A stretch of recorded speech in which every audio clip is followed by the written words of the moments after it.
Добрый вечер. Хотелось поблагодарить организаторов за столь важную встречу, действительно необходимую. Также сегодня был анонсирован проект «Команда Абхазии».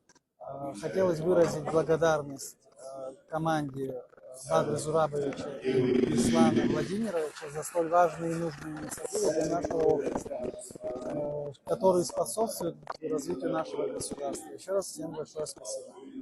Сегодня мы ознакомились с новым проектом, который представил нам Бадра Зурабович Гунба. Проект называется «Команда Абхазии». Я считаю, что этот проект помогает нашей молодежи реализовываться, и мы очень благодарны за эту возможность, за то, что мы можем в нем участвовать. Спасибо большое. Безусловно, молодежь Республики Абхазия с огромным воодушевлением приняла новость о старте конкурса молодых управленцев команды Абхазии. Внедрение конкурсных технологий, безусловно, будет способствовать развитию и увеличению профессиональных и качественных кадров среди молодежи нашей республики. Выражаем огромную благодарность Бадре Зурабовичу за внедрение подобных инициатив.